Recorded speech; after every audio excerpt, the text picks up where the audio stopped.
मैं to discuss second lecture from 5th chapter 9th class biology which is mitosis. Mitosis जो है basically है क्या, सबसे पहले इसके बारे में थोड़ा सा इंट्रो ले लेते हैं कि माइटोसिस है क्या। माइटोसिस जो है सबसे पहले जो बयान की थी बायोलॉजिस्ट थे जर्मनी के, जिनका नाम था वाल्टर फ्लेमिंग। वाल्टर फ्लेमिंग ने जो है 1880 के अंदर बेसिकली माइटोसिस को बयान किया। उसने किस तरह से बयान किया, उसने ऑब्जर्व किया कि न्यूक्लियस जो है जब एक सेल तकसीम हो रहा है तो न्यूक्लियस जो है पास होता है थ्रू सीरीज ऑफ चेंजेस, मतलब बहुत सी तब्दीलियों में से गुजरता है। उन्हीं तब्दीलियों को जो है उसने माइटोसिस का नाम दिया। अगर प्रॉपर से डेफिनेशन की बात करें तो माइटोसिस जो है एक सेल की वो तकसीम है, a type of cell division in which one parent cell divide into two daughter cell, मतलब एक जो पेरेंट सेल होता है वो दो डॉटर सेल बनाता है। पेरेंट सेल कहते हैं जो सेल पहले से मौजूद है, जो मतलब तकसीम हो रहा है, और डॉटर सेल कहते हैं नए बनने वाले सेल को। तो वन पेरेंट सेल जो है डिवाइड हो जाता है टू डॉटर सेल के अंदर, और डॉटर सेल के अंदर क्रोमोसोम की तादाद उतनी ही होती है जितनी पेरेंट सेल के अंदर हो, मतलब जितने क्रोमोसोम पेरेंट सेल के अंदर होंगे उतने ही डॉटर सेल के अंदर होंगे। तो ये इसी तरह की तकसीम जो है सेल की वो हमारे पास कहलाती है माइटोसिस की, कि one parent cell divide into two daughter cell, number of chromosome in daughter cell remain same as in parent cell, मतलब वैसे ही रहते हैं जितने के पेरेंट सेल के अंदर हों। तो सेल की इस तरह की तकसीम को हम नाम देते हैं माइटोसिस का। माइटोसिस जो है बेसिकली अगर इसकी प्रोसेस की बात करें तो माइटोसिस बेसिकली दो प्रोसेस के अंदर कंप्लीट होता है। एक को हम नाम देते हैं कैरियोकाइनेसिस। कैरियोकाइनेसिस के वर्ड कैरियन से लिया गया है, जिसका मतलब होता है न्यूक्लियस, मतलब न्यूक्लियस की तकसीम। दूसरा जो है साइटोकाइनेसिस कहलाता है प्रोसेस, जिसको साइटोकाइनेसिस साइटोप्लाज्म से लिया गया है, जिसका मतलब होता है साइटोप्लाज्म की तकसीम। तो बेसिकली दो प्रोसेस के अंदर माइटोसिस कंप्लीट होती है, एक कैरियोकाइनेसिस मतलब न्यूक्लियस की तकसीम, दूसरी साइटोकाइनेसिस मतलब साइटोप्लाज्म की तकसीम। अब फर्स्ट ऑफ ऑल न्यूक्लियस की तकसीम के बारे में देखते हैं। फर्ज करें ये हमारे पास यहाँ पे एक सेल है जिसका जो है न्यूक्लियस ये जो है बेसिकली तकसीम हो रहा है। न्यूक्लियस की तकसीम जो है जिसको हमने कैरियोकाइनेसिस का नाम दिया है वो 4 मरहल में कंप्लीट होती है। एक मरहला प्रोफेज कहलाता है, दूसरा मेटाफेज कहलाता है, तीसरा एनाफेज कहलाता है, चौथा जो है टीलोफेज कहलाता है। उसके बाद जो है हमारे पास साइटोकाइनेसिस होती है, मतलब साइटोप्लाज्म की तकसीम होती है। तो पहले जो है कैरियोकाइनेसिस यानी न्यूक्लियस की तकसीम को डिस्कस कर लेते हैं, फर्दर जो है हम साइटोकाइनेसिस को डिस्कस करेंगे। तो सबसे पहले प्रोफेज जो है, मतलब फर्ज करें ये एक पेरेंट सेल है जिसने माइटोसिस में से गुजरना है और जो है नए सेल बनाने हैं, डॉटर सेल बनाने हैं। तो सबसे पहले जो है अगर विरासती मादे की बात करें, फर्ज करें ये एक प्रोफेज है, पहला मरला जो कि कैरियोकाइनेसिस का है। इस दौरान विरासती मादा जो है देखें लूजली थ्रेड लाइक स्ट्रक्चर है। विरासती मादा मतलब ये जो है डीएनए जो क्रोमोसोम और परमोसोम होता है, डीएनए और प्रोटीन परमोसोम होते हैं बेसिकली क्रोमोसोम। तो विरासती मादा जो है लूजली थ्रेड लाइक स्ट्रक्चर की शक्ल में होते हैं, जिसको जो है क्रोमाटिन का नाम देते हैं। लेकिन प्रोफेज के आगाज में जो है वो कंडेंस हो जाता है। आगाज में तो क्रोमाटिन की शक्ल में ही होता है, लेकिन जब प्रोफेज स्टार्ट होता है तो वो जो है हाईली आर्डर्ड स्ट्रक्चर के अंदर कंडेंस हो जाता है और क्रोमोसोम बना देता है, मतलब स्पेशल स्ट्रक्चर बना देता है वो, उसको हम क्या नाम देते हैं क्रोमोसोम का। अब ये देखें यहाँ पे वो बिखरी हुई शक्ल में पड़ा था जिसको क्रोमाटिन का नाम दे रहे थे, और यहाँ पे देखें वो हाईली कंडेंस स्ट्रक्चर के अंदर आ गया है जिसको हम क्रोमोसोम का नाम दे रहे हैं।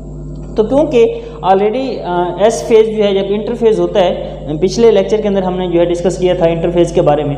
एस फेज में क्रोमोसोम जो है डुप्लीकेट हो चुके होते हैं, इसलिए देखें हर इसके पास जो है 2 सिस्टर क्रोमाटिन हैं। 2 सिस्टर मतलब 2 हैं बेसिकली जो कि एक ही सेंट्रोमेयर पे अटैच हैं। फर्ज करें ये हमारे पास 2 सिस्टर क्रोमाटिन हैं, ये देखें 2 सिस्टर क्रोमाटिन हैं जो कि एक ही सेंट्रोमेयर पे अटैच है। सेंट्रोमेयर कहते हैं वो मकाम जहाँ पे क्रोमोसोम जो जुड़े होते हैं। इसके अलावा इसके गिर्द एक और मकाम भी होता है जिसको काइनेटोकोर कहते हैं। काइनेटोकोर जो है फर्दर आगे हमने बात करनी है, ये वो मकाम होता है जहाँ पे बेसिकली ये स्पिंडल फाइबर जो हैं ये आके जुड़ते हैं। तो बेसिकली अगर एनिमल सेल की जो बात हो रही थी कि एनिमल सेल के अंदर क्योंकि एस फेज के दौरान क्रोमोसोम डुप्लीकेट हो चुके होते हैं, इसलिए हर क्रोमोसोम जो है इसके पास 2 सिस्टर क्रोमाटिड होते हैं जो कि एक ही सेंट्रोमेयर पे अटैच होते हैं। अगर एनिमल सेल्स की बात करें तो एनिमल सेल्स के अंदर बेसिकली 2 सेंट्रियोल्स पाए जाते हैं, ये वाली स्ट्रक्चर 2 सेंट्रियोल जो हैं मजमूई तौर पर जो है इनको सेंट्रोसोम का नाम भी दिया जाता है, दोनों सेंट्रियोल को। अब ये सेंट्रियोल जो हैं तकसीम होते हैं और डॉटर सेंट्रोसोम बना देते हैं। डॉटर से मतलब नए बनने वाले सेंट्रोसोम जो हैं और डॉटर सेंट्रोसोम जो है बना देते हैं। इसके अलावा ये सारी तब्दीलियाँ जो हैं बेसिकली प्रोफेज के अंदर हो रही हैं। जब एक सेल जो है तकसीम हो रहा होता है उसकी न्यूक्लियस का पहला मरला प्रोफेज जो है ये तकसीम प्रोफेज में से गुजर रहा होता है, मतलब न्यूक्लियस उसका तकसीम हो रहा होता है। तो ये चीज़ तब्दीलियाँ जो है बेसिकली रूनुमा होती हैं। इसके अलावा स्पिंडल फाइबर भी जो है with the passage of time, क्योंकि ये जो सेंट्रियोल हैं साइटोप्लाज्म, ये वाला एरिया जो है साइटोप्लाज्म कहलाता है, न्यूक्लियर इनवेलप न्यूक्लियर मेम्ब्रेन से बाहर और सेल मेम्ब्रेन के अंदर वाला हिस्सा साइटोप्लाज्म कहलाता है। तो बेसिकली ये जो सेंट्रियोल हैं साइटोप्लाज्म के अंदर ट्यूब्यूलन प्रोटीन के साथ मिल जाते हैं और जो है बेसिकली माइटोटिक स्पिंडल फाइबर बना देते हैं। यही स्पिंडल फाइबर ही हैं, माइक्रोट्यूब्यूल्स बनाती हैं, वो बाद में स्पिंडल फाइबर बना देते हैं बेसिकली, जिनको माइटोटिक स्पिंडल फाइबर का नाम दिया जाता है। तो ये बेसिकली सेंट्रियोल ही हैं जो कि ट्यूब्यूलन प्रोटीन के साथ मिलकर माइटोटिक स्पिंडल फाइबर बना देते हैं। इसके अलावा जब प्रोफेज खत्म होने को होता है, मतलब प्रोफेज खत्म हो रहा होता है, उसमें ये देखें यहाँ पे जो न्यूक्लियर एनवेलप थी, मतलब न्यूक्लियस की गिर्द बैरोनी मेम्ब्रेन थी, यहाँ पे ये तीनों जो सेल फर्स्ट ऑफ ऑल हैं ये सारे प्रोफेज ही हैं। अब ये देखें यहाँ पे ये वाली मेम्ब्रेन नहीं है, गायब हो जाती है, तो प्रोफेज में ये भी एक तब्दीली होती है। इसके अलावा जो है ये तब्दीली हुई है जो इसके अलावा न्यूक्लियोलस और न्यूक्लियर इनवेलप जो है ये दोनों गायब हो जाते हैं। न्यूक्लियोलस गहरे रंग का इलाका होता है न्यूक्लियस के अंदर। तो ये सारी तब्दीलियाँ हुई हैं प्रोफेज में, जो कि कैरियोकाइनेसिस यानी न्यूक्लियस की तकसीम का पहला मरला है। लेकिन अगर पौधों के सेल की बात करें, उनमें जो है सेंट्रियोल्स नहीं होती, ये वाली स्ट्रक्चर जो है सेंट्रियोल, तो उसमें जो है किस तरह से स्पिंडल फाइबर बनते हैं, उनमें जो ट्यूब्यूलन प्रोटीन है वो इसी मेम्ब्रेन के गिर्द जो है इकट्ठी हो जाती हैं और जो है स्पिंडल फाइबर बना देती हैं, लेकिन उनके अंदर जो है सेंट्रियोल्स नहीं होते प्लांट सेल के अंदर।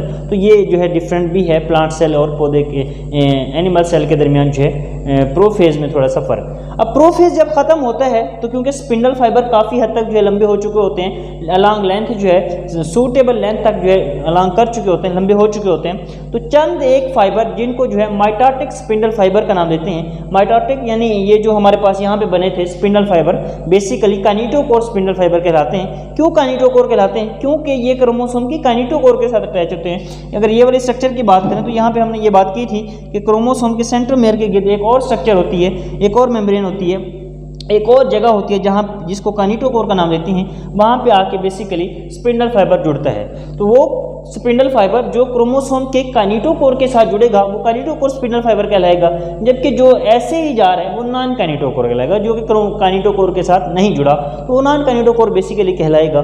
तो काइनेटोकोर स्पिंडल फाइबर जो है क्रोमोसोम के वो स्पिंडल फाइबर लंबे हो चुके होते हैं और हर एक क्रोमोसोम के गिर्द जो है दो अपोजिट पोल से आने वाले स्पिंडल फाइबर जो है जुड़ जाते हैं और जो है क्रोमोसोम के काइनेटोकोर के साथ जो है वो बेसिकली जुड़ जाते हैं, और नॉन काइनेटोकोर फाइबर भी इसी तरह जो है आपस में जुड़ जाते हैं। ये तब्दीली होती है मेटाफेज में, जो कि प्रोफेज के बाद आता है। और इसके दौरान जब ये मेटाफेज इसके क्योंकि ये क्रोमोसोम के जो स्पिंडल फाइबर थे जिनको हमने काइनेटोकोर स्पिंडल फाइबर का नाम दिया है, वो क्रोमोसोम को काइनेटोकोर के साथ जुड़कर एक प्लेट बना देते हैं सेल के सेंटर के अंदर। ये जो देखें प्लेट बना रहे हैं, इस प्लेट को नाम देते हैं मेटाफेज प्लेट का। ये तब्दीलियां मेटाफेज में होती हैं। उसके बाद एनाफेज स्टार्ट हो जाता है, जो कि मेटाफेज के बाद जो है तीसरा मरला है कैरियोकाइनेसिस का, न्यूक्लियस की तकसीम का। अब जहाँ से सेंट्रियोल से वो निकले थे स्पिंडल फाइबर, वो जो है उसी ओरिजिनेट जहाँ से हुए थे उसी की तरफ जो है वापस बैकवर्ड जो है फ्लो करना मूव करना शुरू कर देते हैं, खींचना शुरू कर देते हैं। जब बेसिकली जहाँ से वो ओरिजिनेट होता है मूव करते हैं टुवर्ड इटसेल्फ, उसी तरफ जो है मूव करना शुरू कर देते हैं। तो बेसिकली खिंचाव की जो कुव्वत होती है, जो ताकत होती है, फोर्स होती है, ये सिस्टर क्रोमेटिड, क्योंकि ये दोनों सिस्टर ही कहला रहे थे जो कि एक ही सेंट्रोमेयर पे अटैच थे। ये वाली बात हमने यहाँ पे डिस्कस की थी। अब ये वाले जो है सिस्टर क्रोमेटिड बेसिकली ये जो फोर्स होती है it's separate two sister chromatid from each other. ये दोनों सिस्टर क्रोमेटिड को एक दूसरे से जो है अलग कर देते हैं। अब देखें आधे जो हैं उस साइड पे चले गए हैं, आधे इस साइड पे चले आते हैं। जब एनाफेज का इख्तिताम होता है तो सेल जो है एक जैसे क्रोमोसोम की दो कापियाँ जो हैं, दो सेट जो है, दो ग्रुप जो है तैयार करने में कामयाब हो चुका होता है, क्योंकि आधा ग्रुप उधर चला जाता है और आधा ग्रुप जो है इधर चला आता है। इस तरह दो ग्रुप्स जो है बन जाते हैं और एक जैसे ही होते हैं बेसिकली दोनों। इस तरह से एनाफेज के इख्तिताम पर जो है cell is successful to prepare two identical copies of two groups. तो सेल जो है दो ग्रुप्स जो है कॉपीज तैयार करने में जो है कामयाब हो चुका होता है। उसके बाद जो है चौथा मरला स्टार्ट होता है कैरियोकाइनेसिस का, जिसको टीलोफेज का नाम देते हैं। टीलोफेज प्रोफेज का बेसिकली उलट है। टीलोफेज में ये है कि यहाँ पे न्यूक्लियर एनवेलप जो है, न्यूक्लियर एनवेलप गायब हो गई थी, यहाँ पे वापस आ जाती है।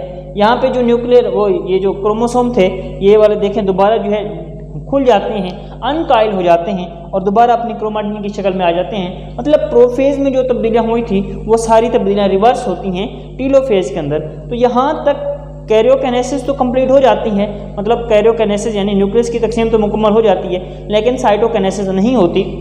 साइटोकाइनेसिस किस तरह से होती है, साइटोप्लाज्म की बेसिकली तकसीम है। एनिमल सेल के अंदर अगर बात करें तो बेसिकली साइटोकाइनेसिस जो है मेम्ब्रेन जो है ये इन्वेजिनेट होती है। इन्वेजिनेट का मतलब होता है दरमियान से दब जाती है। Invaginate inward the cell and it pinches the one parent cell into two daughter cell, और ये एक पेरेंट सेल को जो है दो डॉटर सेल के अंदर, मतलब यहाँ ये जो है यहाँ पे एक फरो बनती है, क्लीवेज बनती है, जिसको हम नाम देते हैं क्लीवेज फरो का।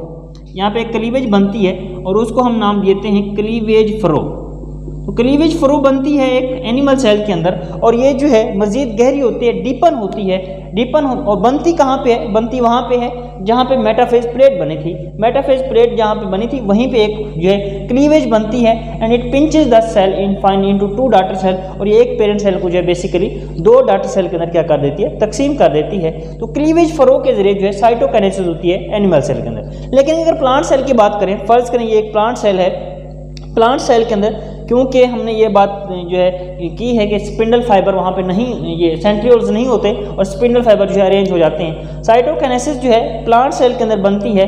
गाल्जी बॉडी, गाल्जी अपरेटस जो एक ऑर्गेनेली है सेल की, वो क्या करती है, वेजिकल्स बनाती है जिन्हें गाल्जी वेजिकल कहते हैं। वो गाल्जी वेजिकल जो है दरमियान में सेल्स के इकट्ठी हो जाती हैं और एक प्लेट बना देती हैं जिसको सेल प्लेट या फिर फ्रेगमोप्लास्ट का नाम दिया जाता है। तो ये बेसिकली जो प्लेट बन रही है एक सेल प्लेट या फ्रेगमोप्लास्ट का नाम देते हैं। मतलब यहाँ पे एनिमल सेल के अंदर क्लीवेज फरो के जरिए साइटोकाइनेसिस होती है, साइटोप्लाज्म की तकसीम, जबकि प्लांट सेल के अंदर फ्रेगमोप्लास्ट के जरिए जो है साइटोकाइनेसिस होती है, यानी साइटोप्लाज्म की तकसीम होती है। और ये जो है मजीद जो है गहरी हो जाती है, डीपन होती हैं ये वेजिकल्स, और आपस में फ्यूज होकर फाइनली जो है वन पेरेंट सेल को जो है टू डॉटर सेल के अंदर जो है क्या कर देती हैं, डिवाइड कर देती हैं। क्योंकि ये मेम्ब्रेन फ्यूज हो जाती हैं, ये वाली वेजिकल आपस में फ्यूज होती हैं, फिर फाइनली जो है मेम्ब्रेन के साथ फ्यूज हो जाती हैं and it divide the one parent cell into two daughter cell, और ये एक पेरेंट सेल को जो है दो डॉटर सेल के अंदर इस तरह से क्या कर देती हैं, तकसीम कर देती हैं। तो इस तरह से बेसिकली जो है सेल तकसीम होता है माइटोसिस के दौरान। थोड़ा सा फर्क हमने जरूर देखा है इनके दरमियान कि एक प्रोकैरियोटिक के अंदर जो है साइटोकाइनेसिस बेसिकली फ्रेगमोप्लास्ट के जरिए होती है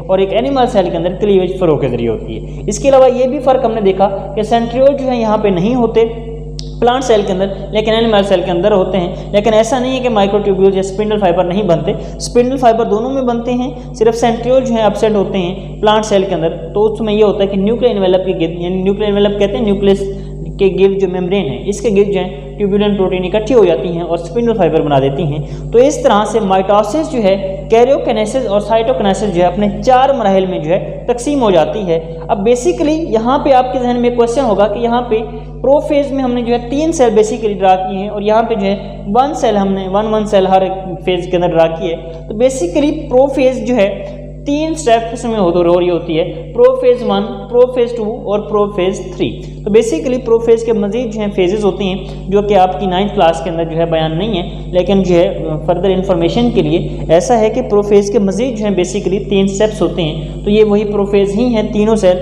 जिनको प्रोफेज 1, 2 और 3 कहा जाता है। तो ये बात भी आपके जहन में होनी चाहिए तक कि बेसिकली प्रोफेज की जो हमने 3 सेल ड्रा किए हैं, तो 3 क्यों हैं, बेसिकली इसके जो है मराहिल ही 3 होते हैं, 1, 2 और 3 प्रोफेज के नाम से।